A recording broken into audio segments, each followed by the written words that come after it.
اور اس کی ٹھوڑی کو اپنی انگلیوں کی سخت گرفت میں لے کر اس کا چہرہ اپنے بالکل سامنے کر لیا۔ اس کی خوفزدہ آنکھوں میں اپنی حاکمیت اتارتے ہوئے اس نے جتایا کہ تم نے مجھے نہیں دیکھا بطول، مگر میری نظر تم پر تب سے ہے جب تم نے ٹھیک سے ہوش بھی نہیں سنبھالا تھا۔ میں تمہارا وہ ماضی ہوں جسے تم جانتی نہیں، اور وہ مستقبل ہوں جسے اب تم چاہ کر بھی بدل نہیں سکتی۔ یہ بربادی نہیں ہے بلکہ یہ تمہاری قسمت کا وہ فیصلہ ہے جو میں بہت پہلے اپنی ڈائری میں لکھ چکا تھا۔ اب بس خاموشی سے اس شہزادے کی پرورش کرو جو تمہاری کھوک میں پل رہا ہے، ورنہ تم جانتی ہو کہ سلطان سے بغاوت کی سزا کیا ہوتی ہے۔ اس نے بطول کو ایک جھٹکے سے چھوڑا اور پیچھے ٹیک لگا کر بیٹھ گیا، جبکہ بطول بے یقینی اور کرب کے عالم میں شیشے سے باہر دیکھتی رہی جہاں اس کی پرانی زندگی کے تمام نشانات تیزی سے دھندلا رہے تھے۔ 15 سالہ سلطان کے پیچھے اس کی بستی اور زندگی دونوں جل رہی تھی۔ حویلی کے در و دیوار اور اٹھتے شعلے آسمان کو چھو رہے تھے اور اپنوں کے خون کی بو فضا میں زہر کی طرح رچی ہوئی تھی۔ وہ لڑکا جس کے پیروں تلے کل تک مخملی قالین ہوتے تھے، آج ننگے پاؤں خاردار جھاڑیوں اور نوکیلے پتھروں پر بھاگ رہا تھا، جبکہ پیچھے سے آنے والی گولیوں کی آوازیں اس کی سماعتوں کو پھاڑ رہی تھیں۔ اس کی قمیض خون اور مٹی سٹی ہوئی تھی، سینے میں سانسیں کسی زخمی پرندے کی طرح اکھڑ رہی تھی، مگر رکنا موت کو دعوت دینے کے مترادف تھا۔ اس نے بھاگتے ہوئے ایک آخری بار مڑ کر اپنے چلتے ہوئے گھر کو دیکھا جہاں اس کے باپ کی لاش بے گور و کفن پڑی تھی، اور ماں کی آخری پکار ابھی بھی اس کے کانوں میں ہتھوڑے کی طرح بج رہی تھی۔ اس وقت اس کی معصوم آنکھوں میں آنسو نہیں بلکہ وہ تپتی ہوئی آگ اتر آئی تھی جس نے برسوں بعد ایک پورے شہر کو اپنی لپیٹ میں لینا تھا۔ ماضی کی ان تلخ یادوں نے حال کے سلطان کی آنکھوں کو ہلکا سا نم کر دیا تھا، مگر اگلے لمحے اس نے پلکیں جھپکا کر ان یادوں کو کہیں گہرائی میں دفن کیا اور اپنے برابر میں بیٹھی لرزتی ہوئی بطول کی طرف دیکھ کر ایک پراسرار سی مسکراہٹ اپنے لبوں پر سجائی۔ گاڑی اب ایک نہایت وسیع اور پرشکوہ فارم ہاؤس کے آہنی دروازے کو پار کر رہی تھی جہاں ہر طرف مسلح محافظوں کا پہرا تھا۔ سلطان نے گاڑی رکنے پر نہایت سکون سے اسے جتایا، یہ تمہاری نئی دنیا ہے بطول، اور یہاں تمہاری ضرورت اور آرام کی ہر چیز موجود ہوگی۔ تمہیں اب کسی بھی چیز کے لیے پریشان ہونے کی ضرورت نہیں پڑے گی۔ بطول نے بھیگی آنکھوں اور لرزتی آواز میں اس کی طرف دیکھا اور بڑی ہمت جمع کر کے بولی، مجھے یہ سب نہیں چاہیے، میں اپنی پڑھائی مکمل کرنا چاہتی ہوں، میرا کالج اور میرا مستقبل سب ادھورا رہ جائے گا، خدا کے لیے مجھے چھوڑ دیں، میں واپس جانا چاہتی ہوں۔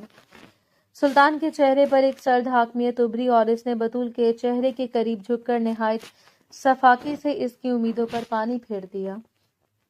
تمہیں اب کسی کالج جانے یا پڑھائی کی فکر کرنے کی کوئی ضرورت نہیں ہے، کیونکہ تمہاری زندگی کا اب صرف ایک ہی مقصد ہے اور ایک ہی فرض ہے، تم بس یہاں رہو گی اور میرے بچے کو پالو گی۔ اس کے علاوہ تمہاری دنیا میں اب کسی اور خواب کی کوئی گنجائش نہیں ہے۔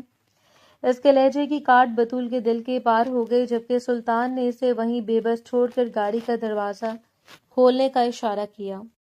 فارم ہاؤس کے عالیشان مگر حبس زدہ کمرے میں بطول خود کو کسی پنجرے میں قید پرندے کی طرح محسوس کر رہی تھی، جہاں دیواروں پر لگی قیمتی پینٹنگز بھی اسے اپنی بے بسی کا مذاق اڑاتی لگتی تھیں۔ رات کی تاریکی گہری ہوتے کمرے کا سکوت اس کے دل کی دھڑکنوں کو تیز کر رہا تھا، اور کھڑکی سے باہر پہرا دیتے مسلح گارڈز کا سایہ اسے جینے کی ہر امید سے دور لے جا رہا تھا۔ ابھی وہ انہی سوچوں میں گم تھی کہ دروازہ ایک جھٹکے سے کھلا اور سلطان کے قدموں کی چاپ نے اسے ساکت کر دیا۔ وہ نہایت اطمینان سے چلتا ہوا اس کے مقابل آیا اور اس کے چہرے پر پھیلی وحشت کو دیکھ کر طنزیہ لہجے میں بولا، یہ کمرہ اب تمہاری نئی حقیقت ہے بطول، یہاں سے بھاگنے کا خیال بھی اپنے ذہن سے نکال دو، کیونکہ اب تمہارے قدموں کی زنجیر وہ بچہ ہے جو میرے نام کی بقا بنے گا۔ بطول نے دیوار سے لگ کر خود کو سمیٹتے ہوئے آخری بار منت کی، آپ اتنے سنگ دل کیسے ہو سکتے ہیں کہ آپ کو مجھ پر ذرا بھی رحم نہیں آتا؟ سلطان نے اس کی ٹھوڑی کو سختی سے پکڑ کر اپنا چہرہ اس کے قریب کیا اور سرد آواز میں اس کے کان میں سرگوشی کی، رحم اس دن مر گیا تھا جب میں نے اپنے باپ کی لاش کو جلتے دیکھا تھا۔ اب اس حویلی میں صرف میرا حکم چلے گا اور تمہارا کام صرف اطاعت کرنا ہے۔ اب جاؤ اور آرام کرو، کیونکہ کل سے تمہاری نئی زندگی کا باقاعدہ آغاز ہونے والا ہے، جہاں نہ کوئی ماضی ہوگا اور نہ ہی تمہاری مرضی۔ وہ اسے وہیں کرب کے سمندر میں چھوڑ کر باہر نکل گیا، جبکہ بطول فرش پر ڈھیر ہو کر اپنی تقدیر پر رونے لگی جہاں اب صرف اندھیرا اور سلطان کی حاکمیت باقی تھی۔ اگلی صبح بھی سورج کی پہلی کرن نے کمرے کو چھوا ہی تھا کہ ایک بوڑھی ملازمہ ناشتے کی ٹرے لیے داخل ہوئی اور خاموشی سے اسے میز پر رکھ کر بطول کو دیکھنے لگی، جس کی آنکھیں رات بھر رونے سے سوج چکی تھیں۔ بطول نے لرزتی آواز میں پوچھا کہ کیا اس سے کبھی یہاں سے جانے کی اجازت ملے گی؟ تو اس بوڑھی عورت نے ایک گہری آہ بھر کر جواب دیا، بیٹی، اس دہلیز کے اندر آنے کا راستہ تو سب کو معلوم ہے، مگر باہر جانے کی قیمت صرف سلطان جانتا ہے۔ تم بس اپنا خیال رکھو، کیونکہ تم اب اس گھر کی عزت اور وارث کی ماں ہو۔ یہ سن کر بطول کے پیروں تلے زمین نکل گئی اور اسے احساس ہوا کہ وہ صرف ایک قیدی نہیں بلکہ ایک مہرے کی طرح استعمال ہو رہی ہے، جس کی اپنی کوئی پہچان باقی نہیں رہی۔ اس لمحے سلطان دوبارہ کمرے میں داخل ہوا۔ اس کے ہاتھ میں کچھ کاغذات تھے جنہیں اس نے میز پر پٹکتے ہوئے سرد لہجے میں اعلان کیا، یہ ہمارے نکاح کے کاغذات ہیں بطول، دنیا کی نظر میں تم میری منکوحہ ہو اور قانونی طور پر اس بچے پر صرف میرا حق ہے۔ اب اس حقیقت کو جتنی جلدی تسلیم کر لو گی تمہارے لیے اتنا بہتر ہوگا۔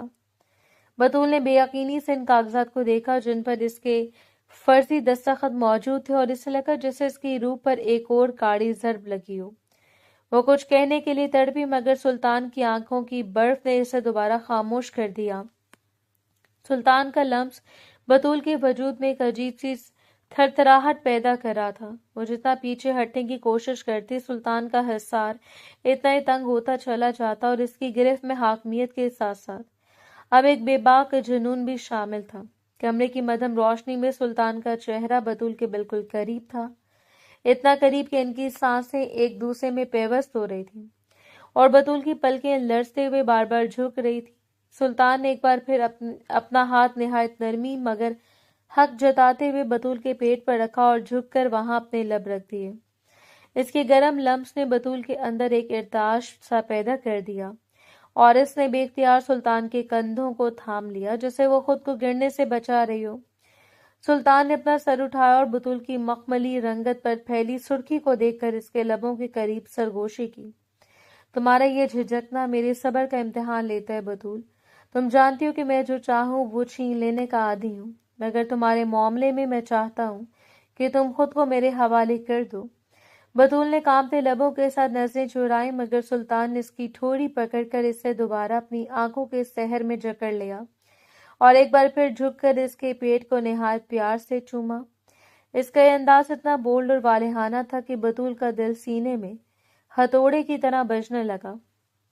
وہ بار بار اسے خود سے دور کرنے کی ناکام کوشش کرتی رہی، مگر سلطان کے بازوں نے اسے کسی قیمتی متاع کی طرح اپنے گھیرے میں لے رکھا تھا۔ وہ اس کے بالوں کی لٹوں کو اپنی انگلیوں میں پدیرتے ہوئے اس کے کان کی لو کے پاس بولا، اس بچے نے تمہیں مجھ سے ہمیشہ کے لیے جوڑ دیا ہے۔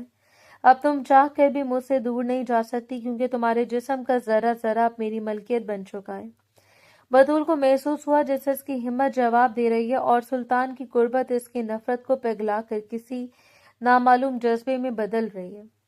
سلطان نے اس کے ماتھے پر ایک طویل بوسہ دیا اور پھر سے اس کے پیٹ پر ہاتھ پھیرتے ہوئے اسے اپنی آغوش میں ایسے سمیٹا جسے وہ دنیا کی تمام تلخیوں سے اسے محفوظ کر لینا چاہتا ہو۔ رومانس کا وہ خوبصورت سحر ابھی پوری طرح ٹوٹا بھی نہ تھا کہ فارم ہاؤس کی خاموشی اچانک گولیوں کی تھر تھراہٹ اور دھماکوں کی خوفناک آواز سے لرز اٹھی۔ سلطان جو ابھی بطول کے آغوش میں سکون تلاش کر رہا تھا، ایک جھٹکے سے سیدھا ہوا اور اس کی آنکھوں میں نرمی کی جگہ وہی پرانی شفافیت لوٹ آئی۔ اس نے ایک لمحے کی تاخیر کیے بغیر بطول کو بازوں سے پکڑ کر بیڈ کے نیچے دھکیلا اور خود گن تان کر دروازے کی طرف بڑھا، جہاں باہر سے چیخو پکار اور بھاگ دوڑ کی آوازیں آ رہی تھیں۔ سلطان کا چہرہ غصے سے تمتما رہا تھا اور وہ بپھڑے ہوئے شیر کی طرح دھاڑا، کون ہے یہ بدبخت جو میری حد میں گھسنے کی جرات کر رہے ہیں؟ میرے گارڈز کہاں مر گئے ہیں؟ میں ان سب کی کھال کھینچ لوں گا اگر میرے وارث یا اس کی ماں کو ذرا سی بھی خراش آئی۔ بطول جو بیڈ کے نیچے چھپی کانپ رہی تھی، گولیوں کی آوازیں سن کر اس کے دل میں جینے کی نہیں بلکہ مرنے کی ایک عجیب سی خواہش جاگ اٹھی۔ اس نے سوچا کہ شاید یہی وہ موقع ہے جب وہ اس قید اور سلطان کی حاکمیت سے ہمیشہ کے لیے آزاد ہو سکتی ہے، اور اگر کوئی گولی سے لگ جائے گی تو یہ روز روز کا ڈر اور ذہنی کرب ختم ہو جائے گا۔ وہ آہستہ سے بیڈ کے نیچے سے رینگ کر باہر نکلنے لگی اور کھڑکی کی طرف بڑھی جہاں سے گولیاں برس رہی تھیں۔ اس کا ارادہ تھا کہ وہ خود کو ان گولیوں کے سامنے پیش کر دے، مگر سلطان کی عقابی نظروں نے اسے دیکھ لیا۔ سلطان جو دشمنوں سے مقابلہ کر رہا تھا، جیسے اس نے بطول کو کھڑکی کی طرف بڑھتے دیکھا، وہ اپنی جان کی پرواہ کیے بغیر اس کی طرف جھپٹا اور اسے زور سے فرش پر گرا کر اپنے جسم کی حصار میں لے لیا۔ ٹھیک اسی لمحے گولی اس کے بازوں کو چھوتی ہوئی گزر گئی اور پیچھے دیوار میں جا لگی۔ سلطان نے زخمی بازوں کے باوجود بطول کو سختی سے بھینچ لیا اور اس کی آنکھوں میں وحشت اور غصے کا ایک طوفان تھا۔ وہ چلایا، تم پاگل ہو گئی ہو بطول، تم مرنا چاہتی ہو، میں تمہیں اتنی آسانی سے مرنے نہیں دوں گا، کیونکہ تم میری ہو اور صرف میری۔ جب تک میں زندہ ہوں تمہیں کوئی چھو بھی نہیں سکتا۔ باہر گارڈز نے حملہ آوروں کو پسپا کر دیا اور فضا میں اب سے بارود کی بو باقی تھی، مگر سلطان کا غصہ بھی ٹھنڈا نہیں ہوا تھا۔ اس نے بطول کو اٹھا کر بیڈ پر بٹھایا اور خود زخمی بازوں کو تھام کر گارڈز پر برس پڑا کہ تم سب کو میں زندہ نہیں چھوڑوں گا۔ تمہاری غفلت کی وجہ سے میری بیوی اور بچے کی جان خطرے میں پڑ گئی۔ میں تمہیں ایسی سزا دوں گا کہ تم موت کی بھیک مانگو گے۔ بطول پھٹی پھٹی آنکھوں سے سلطان کے اس روپ کو دیکھ رہی تھی، جس نے بھی چند لمحے پہلے اسے گولیوں کی بوچھاڑ میں ڈھال بنا کر بچایا تھا۔ اس کے دل میں ابھی محبت تو نہیں جاگی تھی، مگر سلطان کی اس دیوانگی اور بے خوفی نے اسے بری طرح متاثر کر دیا تھا۔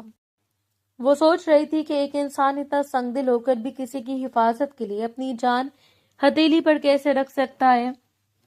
سلطان نے ایک جھٹکے سے مڑ کر بطول کو دیکھا اور اس کے قریب آ کر اس کے چہرے کو دونوں ہاتھوں کے پیالے میں بھر لیا۔ اس کی آنکھوں میں ابھی بھی وہی فکر تھی جو بطول نے پہلے کبھی کسی کی نظروں میں اپنے لیے نہیں دیکھی تھی۔ تم ٹھیک تو ہونا بطول، تمہیں کہیں چوٹ تو نہیں آئی؟ سلطان کی آواز میں غصے کی جگہ ایک عجیب سی لرزش تھی، جیسے اسے واقعی بطول کو کھو دینے کا خوف کھایا جا رہا ہو۔ بطول نے خاموشی سے اسے دیکھا اور اس کے زخمی بازوں کی طرف اشارہ کیا جہاں سے خون تیزی سے رس رہا تھا، مگر سلطان نے اسے نظر انداز کرتے ہوئے حکم دیا کہ تم یہیں رہو گی اور باہر نکلنے کی کوشش بھی نہیں کرو گی۔ بطول کے ذہن میں وہ منظر بار بار گھوم رہا تھا جب سلطان نے اپنی جان کی پرواہ کیے بغیر اسے کھڑکی سے دور دھکیلا تھا۔ اسے احساس ہوا کہ سلطان جتنا بھی برا سہی، اس کی حفاظت کے معاملے میں وہ دنیا کا سب سے مضبوط انسان ثابت ہوا تھا۔ اس کے دل میں سلطان کی اس مردانہ شخصیت اور جرأت کے لیے ایک انجانا سا احترام اور تاثر پیدا ہو رہا تھا جو اسے ایک نئے شہر میں جکڑ رہا تھا۔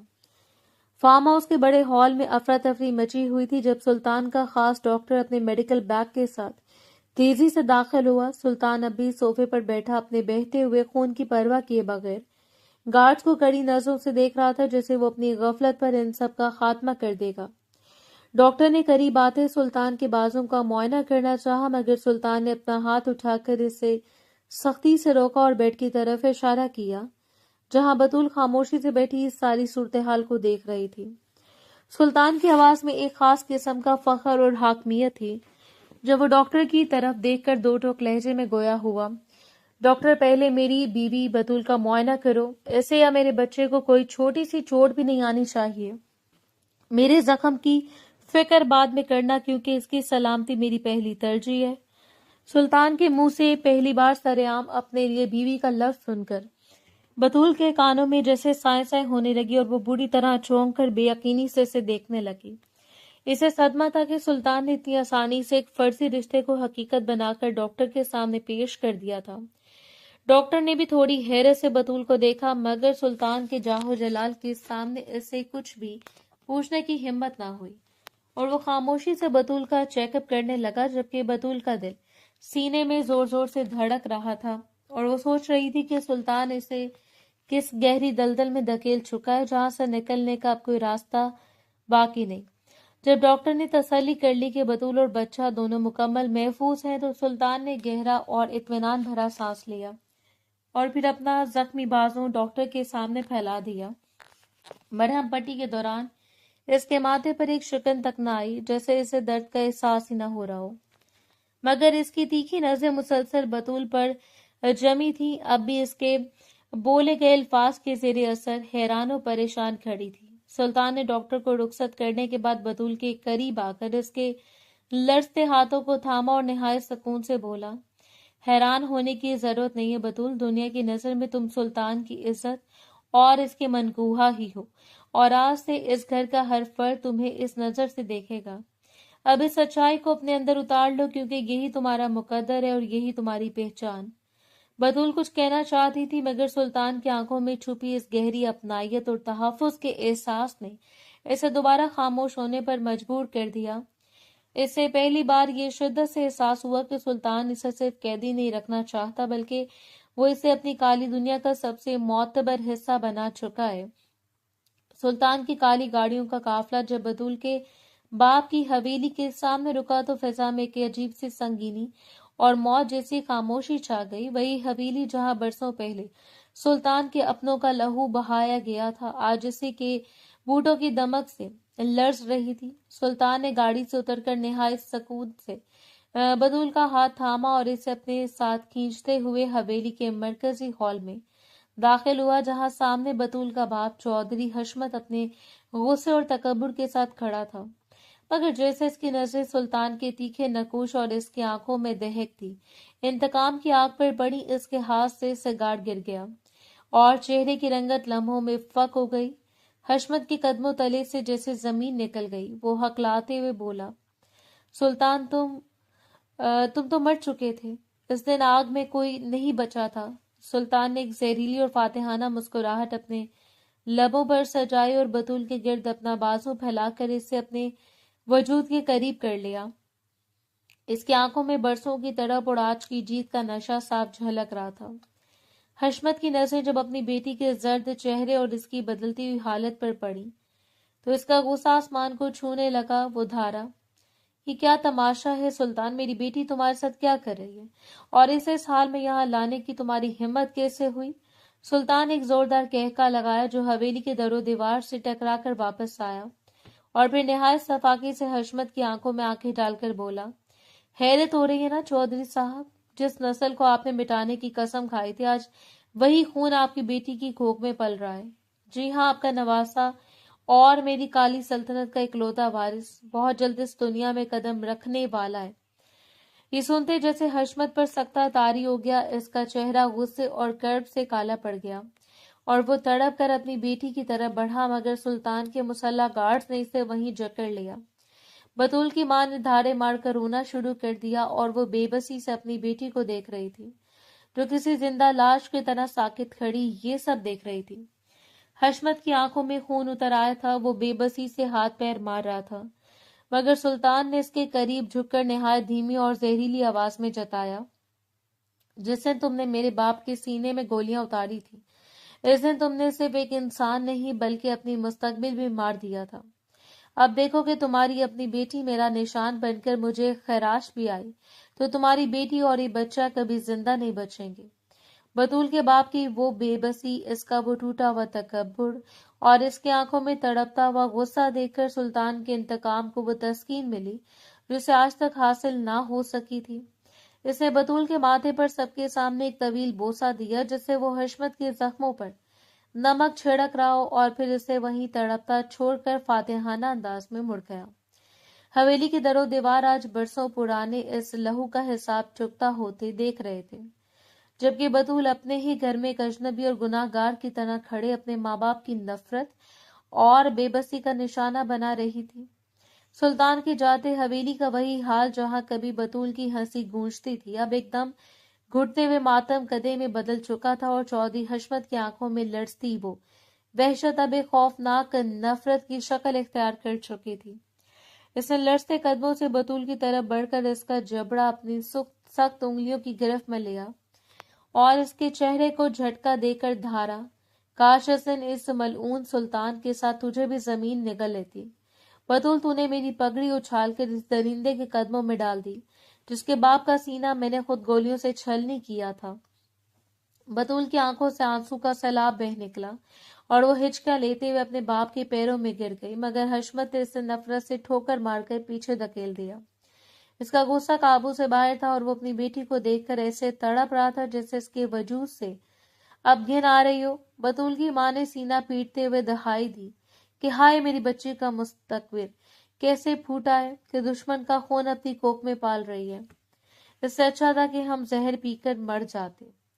حشمت نے دیوار پر لگی اپنی خاندانی بندوق اتار کر بطول پر تان لی اور اس کے چہرے پر وحشتناک جنون سوار تھا جب وہ چلایا، میں بھی اس گناہ کو اور تجھے ختم کر دوں گا۔ میں چودھری حشمت ہوں، میں اپنی نسل میں اس دشمن کا لہو کبھی برداشت نہیں کروں گا جس نے میرے سامنے کھڑے ہو کر آج مجھے للکارا ہے۔ بطول نے آنکھیں بند کر لیں اور موت کا انتظار کرنے لگی، کیونکہ اسے لگا کہ سلطان کی دی ہوئی اس ذلت سے موت بہتر ہے، مگر عین اسی لمحے باہر کھڑے سلطان کے مسلح گارڈز کی گنوں کی تھرتھراہٹ نے حشمت کے ہاتھ روک دیے۔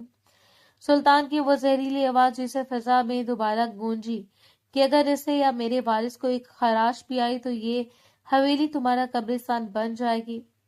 حشمت کا ہاتھ کانپنے لگا اور وہ بے بسی سے بندوق پھینک کر زمین پر ڈھیر ہو گیا، کیونکہ وہ جانتا تھا کہ سلطان اب وہ بچہ نہیں رہا بلکہ ایک ایسا عفریت بن چکا ہے جس نے اسے جیتے جی مار دیا تھا۔ بطول وہیں فرش پر پڑی سسک رہی تھی جہاں اس کا اپنا باپ اسے اپنی موت کی دعا دے رہا تھا، اور اس کی ماں اسے چھونے تک سے کترانے لگی تھی۔ اسے شدت سے احساس ہوا کہ وہ اب نہ اس گھر کی رہی اور نہ اس دنیا کی۔ وہ تو بس سلطان کے انتقام کا وہ مہرہ بن چکی تھی جس نے اپنے ہی والدین کو ان کے جیتے جی قبر میں اتار دیا تھا۔ حویلی کے در و دیوار اس کی بے بسی پر نوحہ کنا تھے، جبکہ چودھری حشمت کا تکبر خاک میں مل چکا تھا اور وہ اپنی بیٹی کے سامنے ایک ہارے ہوئے جواری کی طرح اپنی بربادی کا تماشا دیکھ رہا تھا۔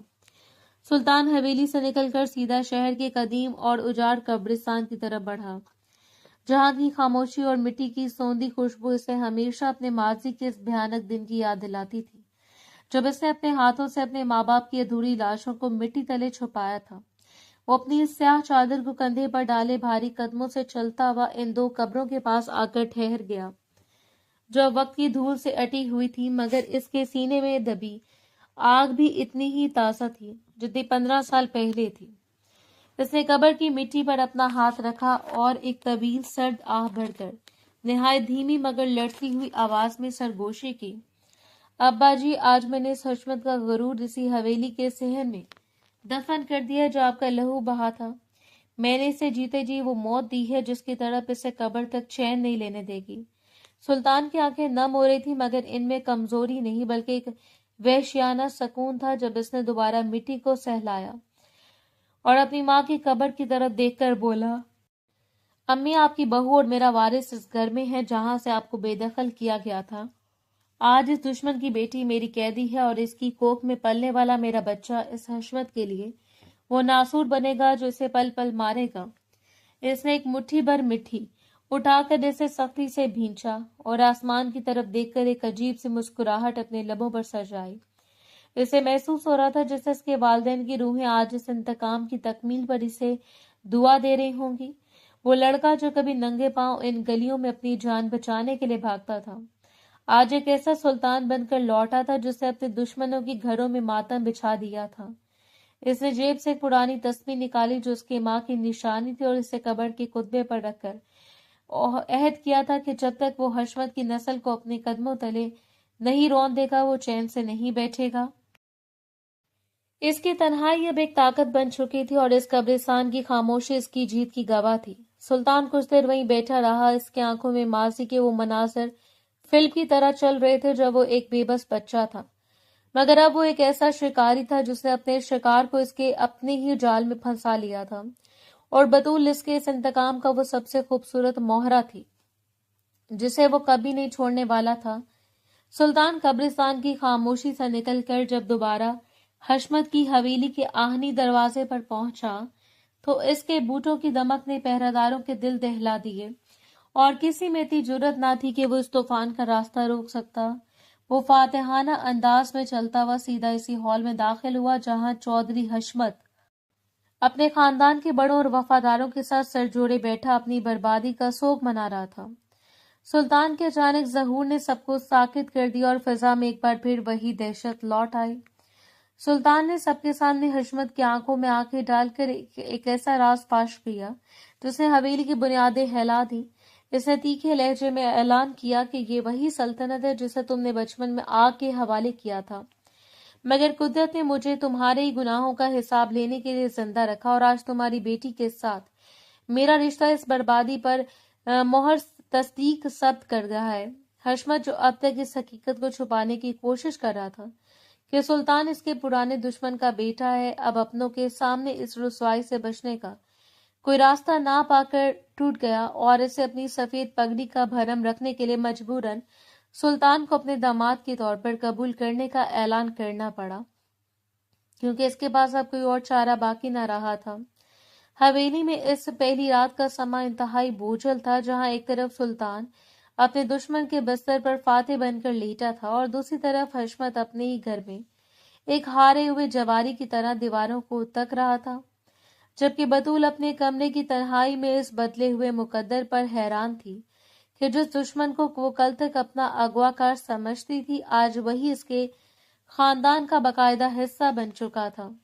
حشمت نے بوجھل دل کے ساتھ حویلی کے نوکروں کو حکم دیا کہ سلطان کی ہر بات مانی جائے، کیونکہ اب وہی اس گھر کا وارث اور داماد ہے، مگر اس کی آنکھوں کا وہ چھپا ہوا غصہ اور بے بسی یہ چیخ چیخ کر کہہ رہی تھی کہ سلطان نے اسے جیتے جی مار دیا تھا، اور یہ رشتہ اس کی زندگی کا سب سے کڑوا گھونٹ تھا۔ اس رات حویلی کے در و دیوار نے خاموشی سے ایک نئے دور کا آغاز دیکھا، جہاں سلطان کا جاہو جلال اب حشمت کے تکبر پر حاوی ہو چکا تھا، اور انتقام کی یہ آگ اب ایک نئے رشتے کی شکل میں دھک رہی تھی۔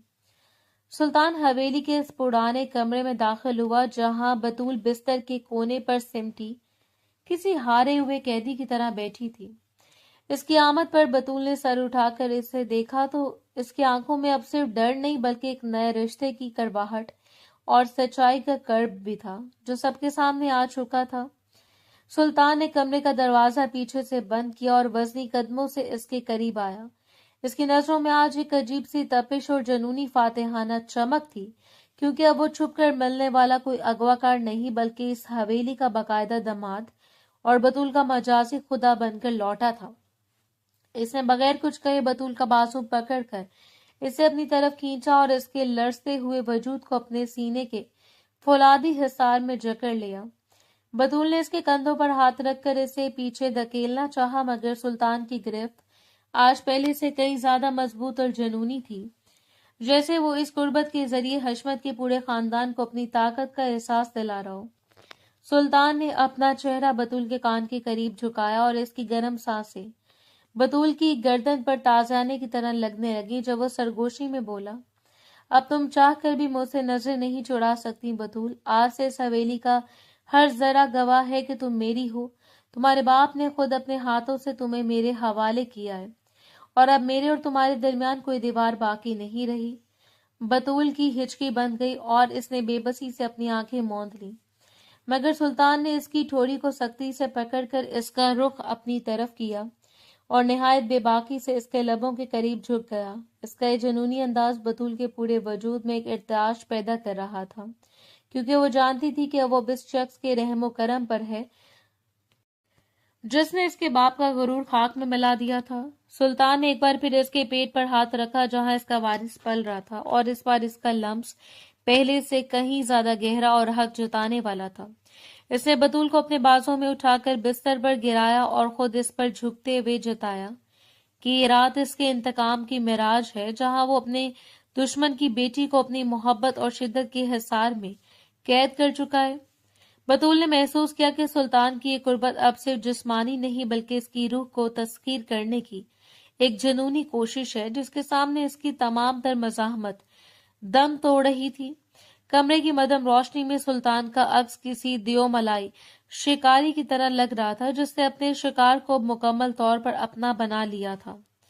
اگلی صبح حویلی کی فضا میں بھی ابھی پچھلی رات کا تناؤ اور سلطان کی قربت کا سحر باقی ہی تھا کہ اس کے موبائل پر آنے والے ایک پراسرار کال نے سب کچھ بدل کر رکھ دیا۔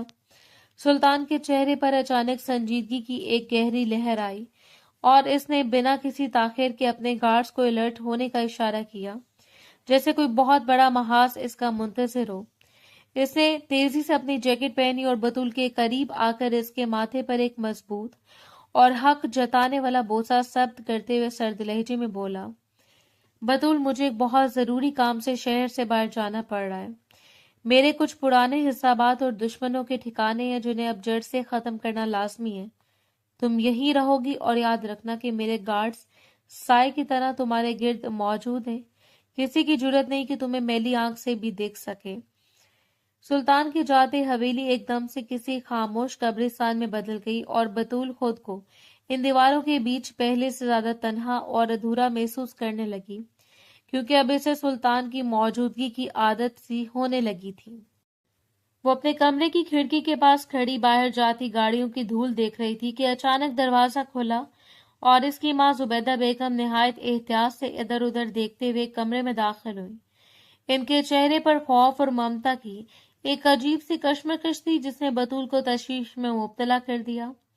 انہوں نے لرزتے ہاتھوں سے بطول کو تھاما اور اسے بیڈ پر بٹھاتے ہوئے دبی آواز میں ایک ایسا انکشاف کیا جس نے بطول کی دنیا ہی ہلا کر رکھ دی تھی، اور بولی، بیٹی، جو سچ سلطان نے سب کے سامنے اگل دیا، اس کے بعد اب کچھ چھپانے کا فائدہ نہیں، لیکن اب ایک ایسی حقیقت ہے جو تیرے باپ نے برسوں سے سینے میں دفن کر رکھی تھی، اور وہ یہ کہ سلطان کوئی اجنبی یا صرف دشمن کا بیٹا نہیں۔ حقیقت تو یہ ہے کہ جب تم دونوں بہت چھوٹے تھے اور تیرے باپ اور سلطان کے باپ کے تعلقات مثالی بھائیوں جیسے تھے، تبھی تم دونوں کا باقاعدہ نکاح پڑھا دیا گیا تھا تاکہ یہ دوستی رشتہ داری میں بدل جائے، مگر وہ زمین کی دشمنی اور انا کی آگ بعد میں لگی جس نے اس پاکیزہ رشتے کو خون کی ہولی میں بدل دیا۔ تیرے باپ نے سلطان کے پورے خاندان کو ختم کر کے اس نکاح کے تمام ثبوت مٹا دیے تھے تاکہ کسی کو کانو کان خبر نہ ہو اور تم ہمیشہ کے لیے اس رشتے سے آزاد ہو جاؤ، لیکن مقدر دیکھو کہ آج تم اسی کے وارث کی ماں بننے والی ہو جس سے تم بچپن میں منسوب کی گئی تھی۔ یہ سن کر بطول کے پیروں تلے سے زمین نکل گئی اور اسے احساس ہوا کہ جس سے وہ گناہ اور بدنامی سمجھ کر رو رہی تھی وہ تو برسوں پرانی ایک ایسی سچائی تھی جسے اس کے اپنے باپ نے اپنے ہاتھوں سے دفن کر دیا تھا۔ اب اسے سمجھ آیا کہ سلطان کیوں اتنے مان سے اسے اپنی ملکیت کہتا تھا، کیونکہ وہ اس کا وہ شرعی حق تھا جو بچپن میں اس کے نام کر دیا گیا تھا۔ بطول ان دیواروں کے بیچ اس سچائی کے بوجھ تلے دبی ہوئی تھی کہ جس باپ نے اسے شرافت کا درس دیا، اس نے اسے ایک جائز رشتے کو چھپانے کے لیے کتنا بڑا ظلم ڈھایا تھا، اور اب جب سلطان وہاں موجود نہیں تھا تو اس سے پہلی بار اس کی کمی شدت سے محسوس ہونے لگی۔ بطول کے پیروں سے زمین نکل چکی تھی، وہ کسی زخمی ہرنی کی طرح تڑپتی ہوئی اپنے کمرے سے نکلی اور لڑکھڑاتے قدموں کے ساتھ سیدھی اپنے باپ چودھری حشمت کے سامنے جا کھڑی ہوئی، جو سر جھکائے اپنی بیٹی کی برباد ہوتے مستقبل کی فکر میں ڈوبا ہوا تھا۔ بطول کی سرخ آنکھوں میں ملامت اور آنسوؤں کا ایک طوفان تھا۔ اس نے لرزتی آواز میں اپنے باپ کو پکارا، بابا، کیا یہ سچ ہے کہ آپ نے میرا سودا برسوں پہلے کر دیا تھا؟ کیا یہ سچ ہے کہ جس رشتے کو میں گناہ سمجھ کر گھٹ رہی تھی وہ آپ کا لگایا ہوا ایک پودا تھا جسے آپ نے خود اپنے خون سے سینچ کر اجاڑ دیا؟ حشمت نے چونک کر اپنی بیٹی کے اجڑے ہوئے چہرے کو دیکھا اور اس کے ہونٹ کپ کپانے لگے۔ اس کے پاس اب چھپانے کے لیے کچھ نہیں بچا تھا، کیونکہ سلطان کی واپسی نے اس کے ہر جھوٹ کو بے نقاب کر دیا تھا۔ اس نے گہری اور اذیت تک ناک آب بھری اور اعترافی لہجے میں بولا، ہاں بطول، یہ سچ ہے۔ جب سلطان کا باپ میرے بھائیوں جیسا دوست تھا تب میں نے خود تیرا ہاتھ اس کے بیٹے کے ہاتھ میں دیا تھا اور تم دونوں کا بچپن کا نکاح پڑھایا گیا تھا، مگر پھر اقتدار اور جائیداد کی ہوس نے مجھے اندھا کر دیا اور مجھے لگا کہ اگر میں اس خاندان کو ختم کر دوں گا تو میری بادشاہت قائم رہے گی۔ حشمت کی آواز میں پہلی بار وہ غرور نہیں بلکہ ایک ہارے ہوئے باپ کی ندامت تھی۔ وہ پھوٹ پھوٹ کر رونے لگا اور اپنی بیٹی کے سامنے ہاتھ جوڑ کر بولا، مجھے معاف کر دے بطول، میں نے اپنے ہاتھوں سے اپنی بیٹی کی زندگی کو جہنم بنا دیا۔ میں نے اس نکاح کے تمام گواہ اور کاغذات جلا دیے تھے تاکہ کسی کو خبر نہ ہو کہ تم ایک دشمن کی منکوحہ ہو، مگر خدا کا انصاف دیکھو کہ آج وہی سلطان تمہارا سب کچھ چھین کر تمہیں دوبارہ اپنا حق بنا چکا ہے۔ بطول یہ سن کر فرش پر ڈھیر ہو گئی۔ اسے یقین نہیں آ رہا تھا کہ جس باپ کو وہ اپنا محافظ سمجھتی تھی وہی اس کے تمام دکھوں کا اصل ذمہ دار تھا۔ وہ ہچکیاں لیتے ہوئے بولی، آپ نے صرف سلطان کے خاندان کو نہیں مارا بابا، آپ نے میری عزت، میری خوشی اور میرے مان کو بھی اسی آگ میں جھونک دیا ہے۔ آج میں جس بچے کو اپنی کوکھ میں پال رہی ہوں وہ میرا گناہ نہیں بلکہ آپ کی دی ہوئی وہ امانت ہے جسے آپ نے خود جھٹلا دیا تھا۔ حشمت اپنی بیٹی کی سسکیوں کے سامنے گونگا ہو چکا تھا۔ اس کا وہ تکبر جو کبھی آسمان کو چھوتا تھا اب مٹی میں مل چکا تھا، اور وہ اپنی ہی بیٹی کی نظروں میں ایک مجرم بن کر کھڑا تھا جسے اپنی موت بھی سکون نہیں دے سکتی تھی۔ حویلی کا وہ ہال اپنے باپ بیٹی کے بین اور اعتراف جرم کی گواہی دے رہا تھا، جبکہ باہر کھڑے سلطان کے گارڈز کی موجودگی بطول کو بار بار اس حقیقت کا احساس دلا رہی تھی کہ اب اس کی زندگی کا ہر فیصلہ اس شخص کے ہاتھ میں ہے جسے اس کے اپنے باپ نے یتیم کیا تھا۔ سلطان کی روانگی کو کئی دن بیت چکے تھے، مگر حویلی کی فضاؤں میں پھیلا تعفن اور انکشافات کا زہر بطول کے وجود کو اندر سے چاٹ رہا تھا۔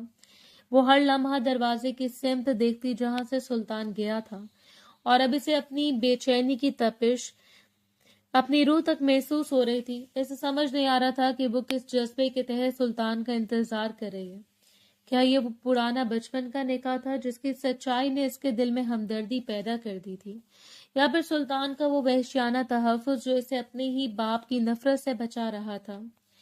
وہ رات بھر مسئلے پر بیٹھی سسکتی رہی اور کبھی کھڑکی سے باہر ان گارڈز کو دیکھتی جو سلطان کی عدم موجودگی میں بھی اس کی حاکمیت کا نشان بن کر کھڑے تھے۔ اسے بار بار سلطان کا وہ لمس یاد آتا جو اس کے پیٹ پر اپنے وارث کے لیے عقیدت بن کر ٹھہر جاتا تھا، اور اب وہی لمس اسے اپنی زندگی کا واحد سہارا لگنے لگا۔ دن گزرتے گئے اور سلطان کی کوئی خبر نہ آئی تو بطول کی بھوک پیاس اڑ گئی۔ اس کا رنگ پیلا پڑنے لگا اور وہ گھنٹوں حویلی کے برآمدے میں بیٹھ کر رستوں کو تکتی رہتی جہاں دھول کے سوا کچھ نہ تھا۔ ایسا لگ رہا تھا کہ جیسے سلطان کے بغیر یہ حویلی اس کے لیے ایک ایسی قبر بن گئی ہے جہاں اس کے اپنے ماں باپ کی نظریں اسے مجرم تو قرار دے رہی تھی۔ پھر ایک رات جب طوفانی ہواؤں نے حویلی کے کواڑوں کو جھنجھوڑنا شروع کیا تو اچانک گاڑیوں کے ہیڈ لائٹس کی روشنی دیواروں پر رقص کرنے لگی اور بطول کا دل سینے میں دھک سے رہ گیا۔ وہ دیوانہ وار نیچے کی طرف بھاگی جہاں سلطان کی گاڑی آ کر رکی تھی۔ گاڑی کا دروازہ کھلا تو سلطان باہر نکلا، مگر وہ سلطان نہیں تھا جو جاہو جلال کے ساتھ یہاں سے رخصت ہوا تھا۔ اس کا لباس جگہ جگہ سے پھٹا ہوا تھا، چہرے پر گرد و غبار کی تہیں جمی تھی، اور اس کی آنکھوں کی وہ پرانی چمک اب شدید تھکن اور ٹوٹ پھوٹ میں بدل چکی تھی۔ وہ لڑکھڑاتے قدموں کے ساتھ اندر داخل ہوا تو بطول نے آگے بڑھ کر اسے تھامنا چاہا، مگر سلطان کا توازن برقرار نہ رہا اور وہ بطول کے کندھے پر اپنا پورا بوجھ ڈال کر ڈھیر سا ہو گیا۔ اس کی سانسیں اکڑی ہوئی تھی اور وہ اتنا ٹوٹا ہوا لگ رہا تھا جیسے اس نے اپنی زندگی کی سب سے بڑی جنگ ہاری ہو۔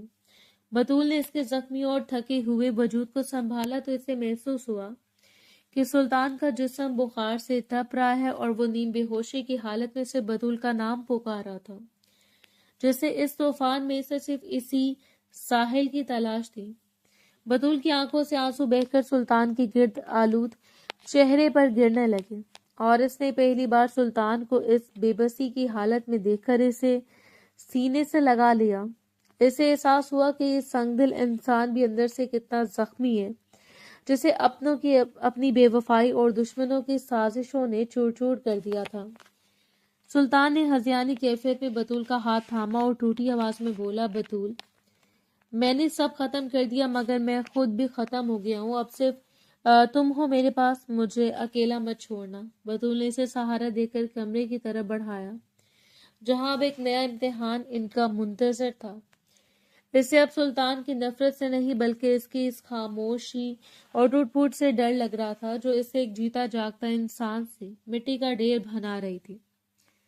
کمرے کی بوجھل فضا میں موت کی چاپ اتنی واضح تھی کہ بطول کے پور پور میں ارتعاش برپا تھا۔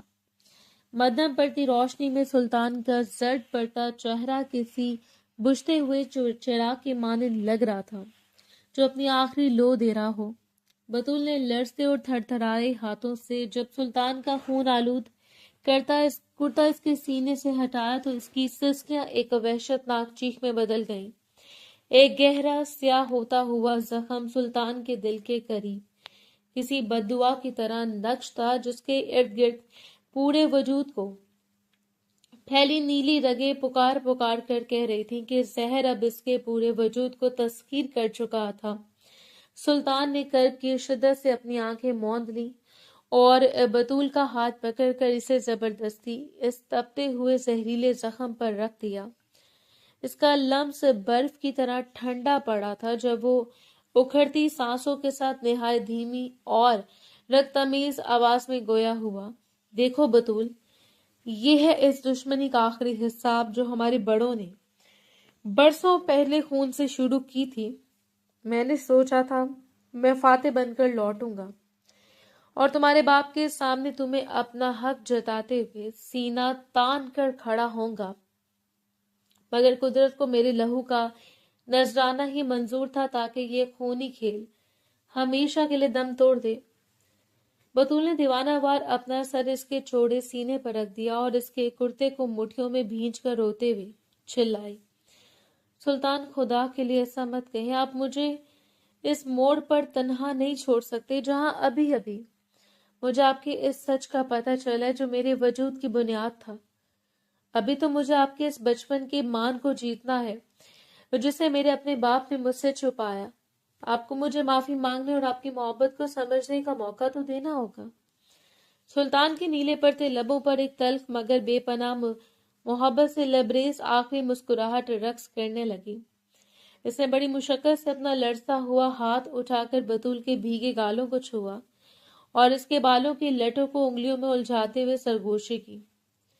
معافی تو مجھے مانگنی تھی میری جان، میں نے تمہیں اپنے انتقام کی آگ میں جھونکا، تمہیں قیدی بنایا اور تمہاری معصومیت کا سودا بھی اپنی انا سے کیا، مگر یقین کرو بطول اس پتھر دل سلطان کا ہر دھڑکتا احساس صرف تمہارے قدموں کی دھول تھا۔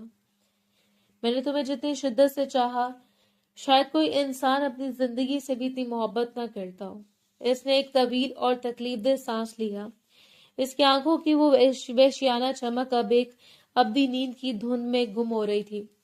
اس نے آخری بار اپنی پوری قوت جمع کر کے بطول کا ہاتھ اپنے پیٹ پر موجود اپنے وارث کی جگہ پر رکھا اور وصیت کے لہجے میں جذباتی ہو کر بولا، اسے اس حویلی کے جھوٹے تکبر، جائیداد کی ہوس اور دشمنی کی اس کالی آگ سے بہت دور رکھنا بطول۔ اسے بتانا کہ اس کا باپ کوئی درندہ یا اغوا کار نہیں تھا بلکہ وہ ایک ایسا ہارا ہوا عاشق تھا جس نے صرف اپنا وہ حق مانگا تھا جو خدا نے اس کے نام کیا تھا۔ میری اس قربانی کو ضائع مت ہونے دینا اور اس بچے کی معصوم آنکھوں میں وہ نفرت مت آنے دینا جو میرے اور تمہارے باپ کی نسلیں کھا گئی۔ سلطان کا جسم ایک جھرجھری لے کر ساکت ہوا، اس کی گرفت بطول کے ہاتھوں پر ڈھیلی پڑی اور اس کا سر ایک جھٹکے سے بطول کے کندھے پر ڈھلک گیا۔ بطول نے اس سے جنونی انداز میں جھنجھوڑا، اس کے چہرے کو چوما اور اس سے پکارتی رہی، مگر سلطان اب ان تمام زمینی زنجیروں کو توڑ کر اس جہاں میں جا چکا تھا جہاں اب کوئی دشمنی نہیں تھی۔ حویلی کے در و دیوار بطول کے انبین اور چیخوں سے لرز اٹھے جنہوں نے خاموشی کی چادر چاک کر دی تھی۔ باہر کھڑا چودھری حشمت اپنی شکست خوردہ انا کے ساتھ کھڑا یہ سوچ رہا تھا کہ اس کے بوئے ہوئے کانٹوں نے آج اس کی اپنے ہی جگر گوشے کا سہاگ اجاڑ دیا تھا اور سلطان مر کر بھی اپنی محبت کا وہ نشان چھوڑ کر گیا تھا جسے مٹانا اب کسی کے بس میں نہ تھا۔